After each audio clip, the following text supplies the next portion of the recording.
Okay, everybody. Good morning. Happy Saturday. What is going on? You know what time it is. You know what it's all about. The Seahawks play a game in about 25 hours, and we're going to talk about it a little bit, even though I understand there isn't necessarily a ton to talk about this week. And I have felt the apathy this week from this fan base. I think part of it is because we lost a tough game to a division rival last week, and there is some sense of here we go again. We're not on that top tier. We're clearly a notch below. We're getting beat by division rivals again. There is some of that going on here for sure, but I think part of it is also just it's hard to get excited for a game against probably the worst team in football, but that's what we got this week and we got to talk about it before we get there. All right, guys, let's take a minute so I can tell you about Sleeper, a one-stop shop for all your sports needs.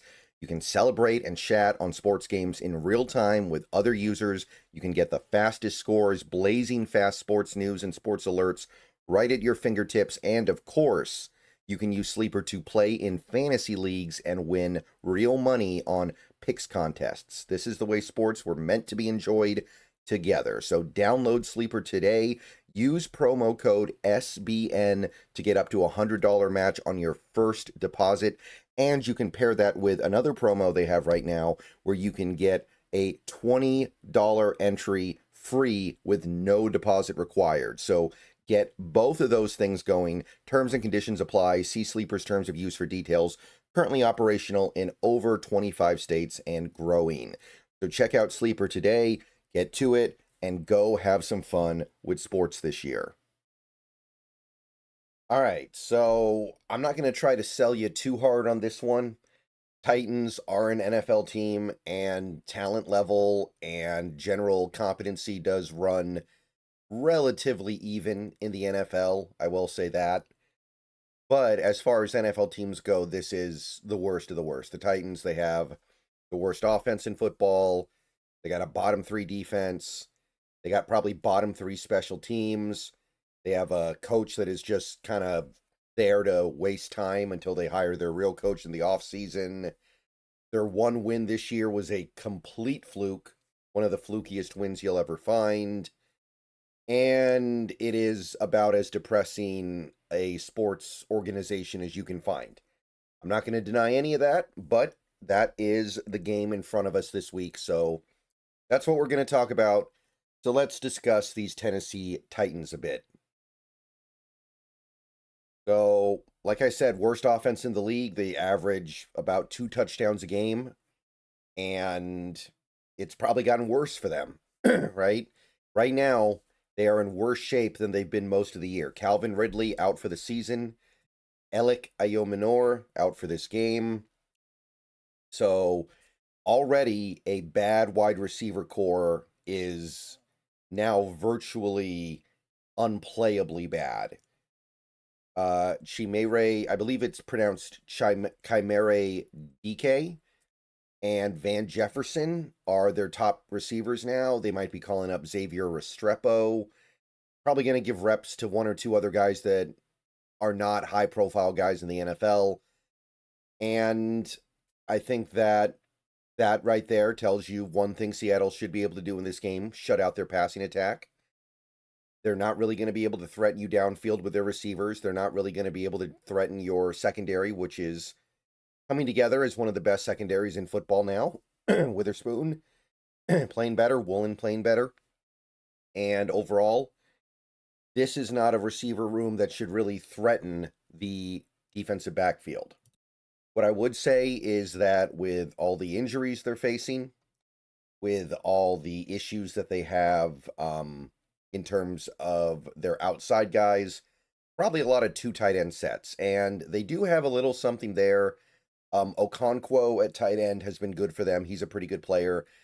Gunnar Helm at backup tight end, intriguing prospect. Not going to say he's done anything great yet, but I do like him, and I do think he is part of the future of that team. So probably going to see a lot of 2 tight end sets and plan accordingly. The offensive line, big investments into that front, right? You've got a top 10 pick on J.C. Latham. You've got all that money thrown at Dan Moore Jr. You've got Skoronski. You've got even Kevin Zeitler is making good money this year. You've got Lloyd Cushenberry. They gave him some money in free agency at center, and they're still not good. Cam Ward averages more than 4 sacks a game taken.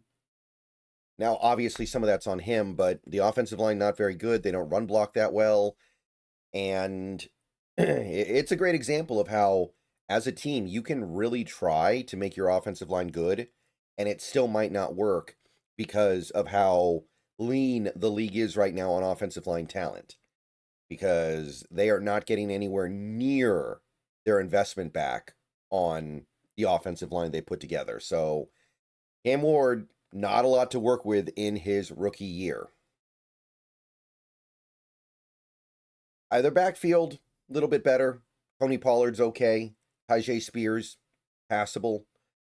It's not a bad backfield, but they don't really get the chance to run the ball that much because they're always playing from behind. And there really isn't, there probably isn't a lot that's going to happen in this game that's going to radically change that. If there's one thing Seattle has done very well this year, it's get on top of and then blow out some of these really bad teams. And the Titans are the worst of all the teams, I would say. So while I don't think it's a terrible running back room, in most games it just doesn't matter. It does not matter. They're not even really using Tony Pollard as a receiving back, which was one of his great talents in Dallas, which I would say is probably a mistake, but generally speaking, their offense is super remedial. About the most I would expect from them in this game would be for them to try to use the 2 tight end sets, like I said, which I believe is a little bit different than what they've done most of the year. And this team, this Seattle defense, here's the thing. They have proven they can stick in nickel and still stop the run against 2 tight end and 3 tight end sets. So they've proven they don't need to radically switch things up in order to do what they need to do. So, not too worried about it.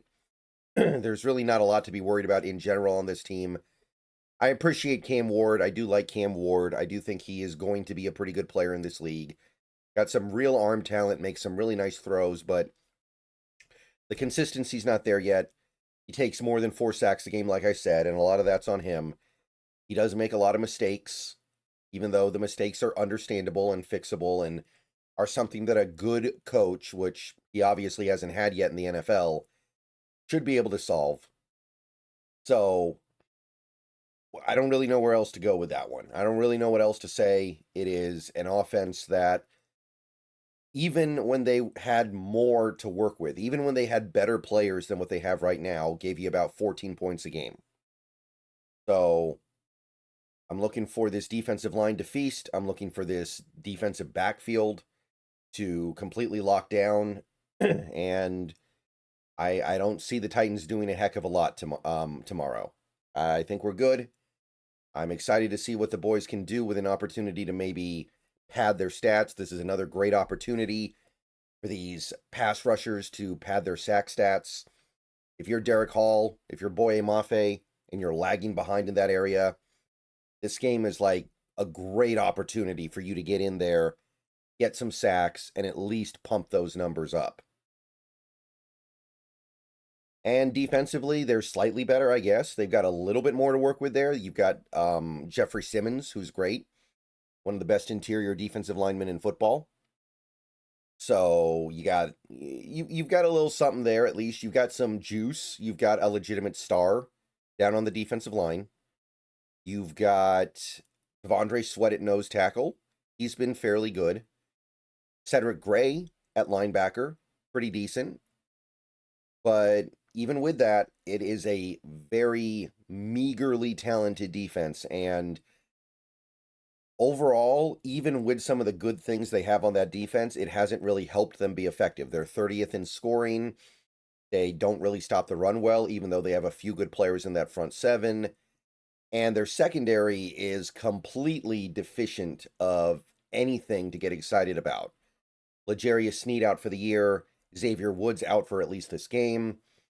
Even Baker, their number one cornerback, might miss this one. And if he's out, you are down to the absolute nub in the defensive backfield. So right away, my first thought when I look at this defense is JSN, get your numbers and get them in the first quarter, because I don't know if you're going to be getting on the field that much after that first quarter. So get out there and perform early, because late you may be sitting on the bench. It depends on how things go, of course, and you never want to guarantee it. But this team has dominated thoroughly multiple times this year against weaker competition, and JSN has found himself sitting on the bench much earlier than you typically do, even in a one-sided game. So right away, Rashid Shaheed, you two, Cooper Kupp, this secondary should be no match for you. It's also an opportunity for the running game, although I will admit that there is some talent in that front seven. It has not helped them stop the run effectively this year. They still have holes. They still have things like Cody Barton kind of holding them back. Barton hasn't been bad for them, but he remains a liability in run defense. And they've also depleted their edge room a little bit over the last couple of weeks. The trade deadline, they lost Draymond Jones. And, of course, Roger McCreary went to the Rams. So, by the way, that dilutes their talent at the cornerback position even more, incidentally. So, a lot of the things that made them go and made them hum earlier in the season, not even really there. And when I say hum, I mean it in the most sarcastic way possible, because this defense, they never really hummed. They never really got off the ground in any positive way. They were always bad. But Draymond Jones was actually giving them something. So the pass rush should be pretty toothless. I know that Anthony Bradford has kind of ascended to national meme status this week. I know that everybody's making fun of him now. I know that people are going to look at that matchup in the trenches against guys like Tavondre Sweat, guys like Jeffrey Simmons, of course, and even Sebastian Joseph Day, and go, we're in trouble. But it's on this team, it's on this coaching staff to find a way to mitigate that and make that not a big deal. And understand, the Seahawks offensive line is playing pretty well this year. A big reason why the numbers look so good is not because of the actual competency of the offensive line.